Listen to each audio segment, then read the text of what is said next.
Sandeep was cleaning the slushy machine when his first customer committed suicide. The gunshot popped like a Diwali firework and shattered the rear windshield of the girl's Camry.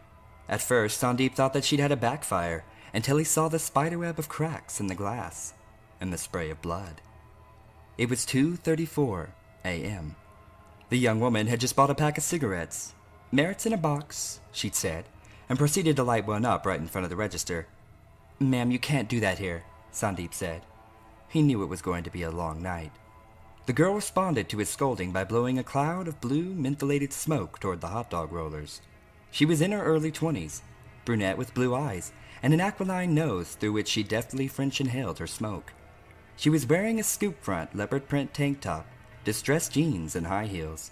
Her makeup and jewelry looked as if she'd just left a nightclub, though the nearest venue was over 4 hours away in Albuquerque. "Oh yeah? And you gonna stop me, Haji?" she asked. "Miss, I really don't want any trouble." "Oh, you think I'm trouble?" She trailed her fingers along the hostess display, knocking several fruit pies onto the floor. She let out a high, barking laugh that rang loudly in the empty store. "That's awesome. I'm trouble. Troublesome. Double trouble. The girl your mother warned you about." "Ma'am, please leave. Now," Sandeep said. "All right there, Gandhi. Don't get your diaper in a twist." She turned on her heel and pushed through the door. Sandeep emerged from behind the counter and peered around the open sign to watch her cross the parking lot to her Toyota. The scent of her cigarette and perfume lingered. He stooped and restored the fruit pies to their rack and threw out 5 hot dogs. The young woman climbed into her car, but remained parked beside the pump. A tiny blue cloud escaped through her window. "You can't smoke near the pumps," Sandeep said to himself. He shook his head and bent to retrieve a rag out of a red bucket below the beverage station.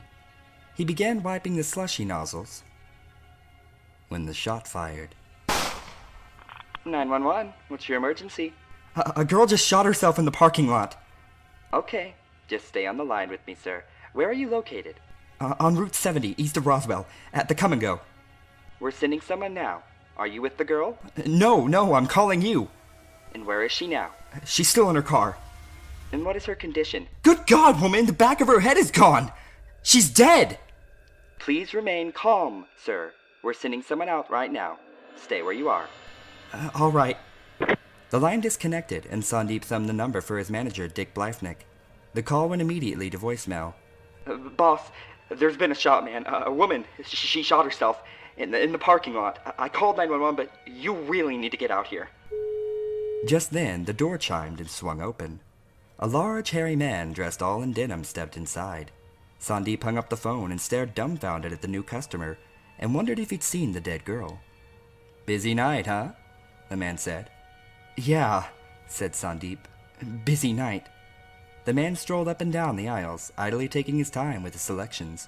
He had a full beard and an earring, and black rigger's boots. He had a blue bandana tied around his head, buccaneer style, and whistled as he shopped. 3 Dogs Night Shambhala, if Sandeep guessed right. Sandeep glanced outside and saw a Kenworth parked on the far side of the parking lot. No trailer was attached to the rig, and it looked like it was still running. The trucker would have walked right past the dead girl's car to enter the store. It was a miracle that he hadn't noticed her. Or had he? When he'd made his selections, the trucker approached Sandeep and meticulously laid a package of Good and Plenty, some Twizzlers, corn nuts, and a Red Bull before him. He leaned on the counter with his arms slightly akimbo. The front of his denim jacket opened, and Sandeep could see a 9mm in a leather holster under the man's left arm. "Will that be all?" Sandeep asked. "And this," he said, as he plucked a pink stuffed elephant from a rack. "He's gonna look out for roadblocks and obstacles for me. Set him right on the dashboard for good luck." Sandeep rang up his purchases, while the trucker cradled the elephant to his cheek. His salt and pepper beard crinkled against the tag, which read, "Webkins." The elephant looked at Sandeep from the man's shoulder with an accusatory stare. "Wait, give me a Mega Millions," said the trucker. He laid a rumpled single on the counter. "And I want these numbers: 33, 84, 22, 10, 37, 71, and 9. "All right," Sandeep replied. He took the bill and pulled up the numbers while the trucker cradled the elephant some more. Sandeep reached subtly below the counter and fingered the knob of a cricket bat that he kept there just for reassurance, while he handed over the lottery ticket. Hey, can I get the keys to your John, too? Sandeep reached above the cigarettes and retrieved a brass key chained to a broken broom handle. The trucker gathered his purchase in both arms and strode to the door and pushed it open with his backside. 3:02 a.m.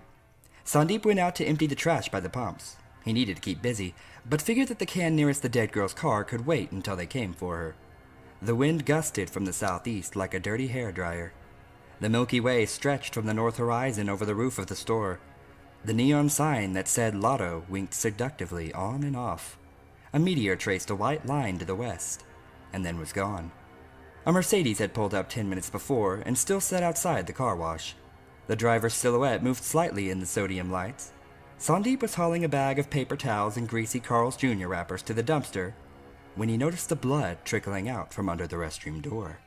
He dropped the trash and banged on the door. "Hello?" he cried. "Sir, are you all right in there?" He shook the handle. "Hello!" Sandeep stood back and tried to avoid stepping in the puddle of blood. Helplessly, he took in the tableau, the dilapidated outbuilding, the grimy locked door, the sublime darkness of the desert, and the blood. "God damn it, Dick! I told you we needed another key!" Red and blue lights cut through the darkness on the horizon. Sandeep turned and could see that the cruiser was still about 2 miles away across the flat skillet of the plain. "About time," he said. The cop broke down the restroom door first. Inside, the trucker had eaten all of the good and plenty, the Twizzlers, half the corn nuts, and finished the Red Bull before he'd managed to smash the mirror and slit his wrist with a shard of glass. "Good God, man!" whispered Sandeep. The cop rummaged through some papers on the floor in front of the dead trucker. He plucked up some correspondence papers from a divorce lawyer and something from Teamsters Local 34 detailing severance benefits. The cop whistled as he read the documents. "Christ, my union would give me so much more payout if I were to get the axe." The lottery ticket fluttered from the cop's hand to the edge of the sink. He picked it up, considered it, and turned to Sandeep. "Here," he said, and tucked the ticket into Sandeep's shirt pocket right below the embroidered Come and Go logo. He peered at Sandeep's name tag. "You keep that, Sandeep. Maybe you'll have better luck than he did." They searched the girl's car next. The cop took in her outfit, the tight jeans, the high heels, the makeup, and then he made a show of peering down the front of her tank top to where one of her small breasts lay partially exposed. "Oh, she's dressed to kill, ain't she?" he asked Sandeep with a leer. The back seat was drenched in blood and the head restraint had been blasted apart by the gunshot. It looked like a ball of cotton or a cloud of powder thrown into a holly festival. The cop turned the key in the ignition. The speakers came alive and Katy Perry blasted out mid-roar. The cop snapped off the radio. "I hate that song," he said. The young woman's cell phone, which had been charging in the power jack, blinked on. The cop retrieved it and scrolled through a recent series of texts. "Where are you, fatty?" he read aloud. "Still crying? LOL. Why don't you just die? Everyone hates you. Your clothes suck. Where'd you get them, Walmart? Dumb slut. Fat bitch." He tossed the phone back on the passenger seat. "Well, I guess we know who she was dressed to kill, now don't we?" "How awful," said Sandeep. The cop straightened. "All right, let me call the coroner and I'll meet you inside." The cop flicked a piece of headrest foam from his sleeve as he sauntered over to his cruiser. The car wash started up and the Mercedes rolled slowly inside. Steam rose and floated away on the wind eastward toward Clovis and the Texas Panhandle. Back inside the store, the cop made himself a cup of coffee. He shook 3 packets of Dixie Crystals into it, then topped it off with the powdered bone-dry creamer. He didn't offer to pay for it. "You're not from around here, are you, Sandeep?" The officer sauntered up the magazine aisle and thumbed through the racks as he spoke. "No, I'm from Mumbai," replied Sandeep. "That's Bombay in English, right?" the cop replied. He plucked up a copy of Barely Legal and made a show of trying to peer sideways through the plastic wrapper. "Sure." "Bombay, huh?" said the cop. "How far you'd say that is from here?" "Oh, I don't know," replied Sandeep. "It's a 12-hour plane ride just to get from Mumbai to L.A. "Bombay to L.A. Huh. Funny how Columbus came to America looking for you guys. You still had a long way to go." "Yeah. Funny." "Did you work in a gas station before coming to the States?" "No, I was a physicist." The cop looked nonplussed. "So why are you working here?" I'm waiting on my security clearance to work in Los Alamos, but being a foreign national makes the process a lot longer. Got any family? A wife and daughter, back in Mumbai. Huh. The cop scrutinized the section of young female flesh at the corner of the magazine. Play any sports? For a while I was a semi-pro cricket player. Cricket? What's that? Isn't that like baseball? No, it's nothing like baseball. How do they handle suicides back home for y'all? How do they handle them? Yeah, like, is it illegal when you go to hell for it? Or is it like Japan where you off yourself after missing someone's birthday? No. For Hindus, suicide is not acceptable because it is like a murder. But there is fasting to death, but that is only acceptable for people who have no will to live or responsibilities or family or children to take care of. Starving yourself? That'd take too long. You'd have to be pretty committed to pull that one off. I think that these people were very committed, said Sandeep, gesturing toward the parking lot. What about lighting yourself on fire? That's called sute. Widows would throw themselves on their husband's funeral pyres, but they don't do that anymore. Just then, the car wash alarm went off. The cop peered over the top of the magazines. The alarm shrieked insistently from behind the counter. The trouble light strobed from atop the car wash shed and washed the desert scrub across the highway. Sandeep stepped behind the counter and snapped off the alarm as the cop pushed through the door. Inside the wash, the soap wands frothed from where they had retracted to the ceiling during the emergency shutoff. The air was thick with steam and cleaning fluid. Sandeep and the cop stepped through the ankle-deep puddles to where the Mercedes sat, tilted at an awkward angle. As they came around the front end, Sandeep spotted the guy's leg. It was folded up into the driver's side fender. The drainage trough was opaque with blood. "Holy shit!" cried Sandeep as he took in the grisly scene. "Is that an acceptable way to go in Bombay?" asked the cop. He crouched down on his haunches for a closer look. The guy had apparently left his vehicle and laid face down in the tracks while the car wash pulled the car forward. He had shoved a brand new Ping driver through the wash's safety lever. Whether he hoped to drown himself, crush himself, or foul the car wash's works with himself, who knew? But he got all three. "Holy shit, man!" cried Sandeep. The front wheel had rolled over the guy's ass and crushed his spine and ribcage before splitting his skull like a ripe avocado. His belt had gotten caught in the brake rotor and pulled his backside and legs up inside the wheel well and around the tire like dough around a rolling pin. The cop stood back, using the hood of the Mercedes to steady himself. "Guess I better tell the coroner to bring another truck." 3:43 a.m. Your call is being answered by an automated voice message system. Dick Blyfnick is not available. At the tone, please record your message. After you are finished recording, you may hang up or press pound for more options. Dick, answer your fucking phone, man! The door chimed and the cop entered the store again. This time, disconcertingly, he had his shotgun with him. "Well," he said, "I told dispatch that we got a trifecta out here now." "What's taking so long?" asked Sandeep.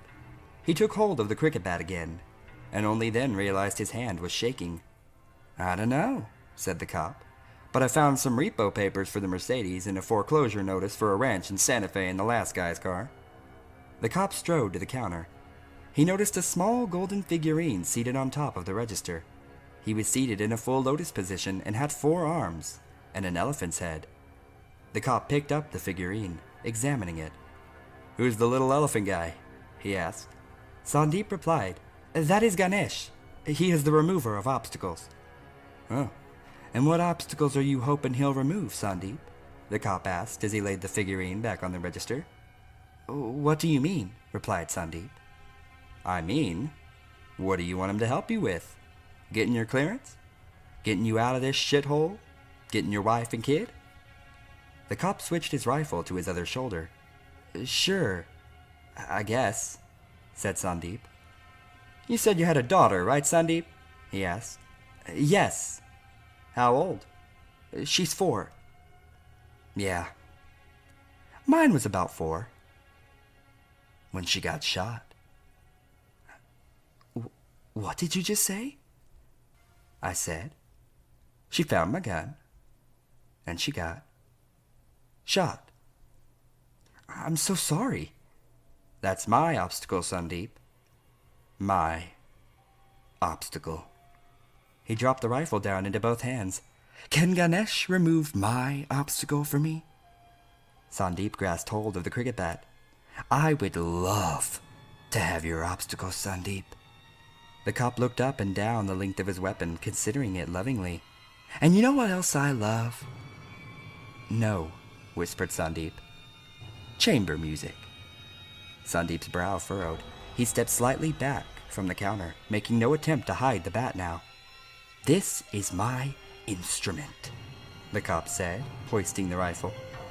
It's like a violin, ready to play dirges at our funerals. Sandeep raised his bat. I cradle it in my shoulder and draw my hand across it like a bow. He pulled the pump back deftly, and a round entered the chamber with a loud clack. Hear that? It's like music. Chamber music. Sandeep swung the cricket bat before the cop had a chance to level the barrel in his direction. He swung it with more force than he'd ever used on strike back home. The bat connected with the rifle's muzzle and knocked it towards the storefront window. The gun went off and the open sign exploded in a rain of pink and blue glass. He brought the bat down across the cop's arm and knocked the rifle to the floor. Then he leapt over the counter and took off down the snack aisle faster than he'd ever ran the pitches. The rifle went off and struck the display nearest his right shoulder, powdering the Doritos as Sandeep burst outside. In the parking lot, Sandeep turned back to the store to see the cop coming through the door. Holding only the cricket bat, Sandeep took in his options. The bat, the pistols in the restroom, and the dead girl's car, and the 4 vehicles. The Mercedes was too fouled with its late driver's body, and the driver's seat of the Toyota was still occupied, and Sandeep couldn't drive a semi. You know what, Sandeep? Asked the cop. He crossed the lot towards the pumps. I think your Ganesh is gonna remove my obstacles tonight. He grasped the hose still plugged into the young woman's car and withdrew the nozzle. I think that Sute is my key. He pressed the trigger on the handle of the nozzle and baptized himself in premium unleaded. I should have been the dead one, he shouted, the gas dripping from his outstretched arms. It should have been me! If my little girl was cremated, I should have just crawled in with her! What are you doing, man? Cried Sandeep. The cop pulled a Zippo lighter from his breast pocket, right below his gleaming badge. No, please, don't! The cop flicked on the lighter, and he blossomed into a lotus of flame with his arms still outstretched like Agni accepting a sacrifice. The orange tongues rose to the ceiling of the canopy and blackened it with pork-flavored smoke. The cop dropped to his knees and slumped forward onto the pavement at the rear of the Toyota. Sandeep stared in horror, and then he noticed the fire from the cop's body, reaching the gas nozzle that lay on the ground near his feet. Suddenly, Sandeep awoke from his stupor of shock. The flames licked at the end of the gas line, and the pyre of the dead cop stood between him and the emergency shutoff inside. Sandeep dropped the cricket bat and leaped into the cop's cruiser. He slammed it into gear and stomped the accelerator as the first of the pumps exploded. He swerved and fumbled the door of the cruiser closed as the speedometer neared 80 and the darkness of the night swallowed him whole. Through the rearview mirror, Sandeep could see the burning gas station illuminating the desert like a giant lantern. Just then, the radio murmured something in the corner of his hearing. And tonight's winning Mega Millions numbers are 33, 84, 22, 10, 37, 71, and 9.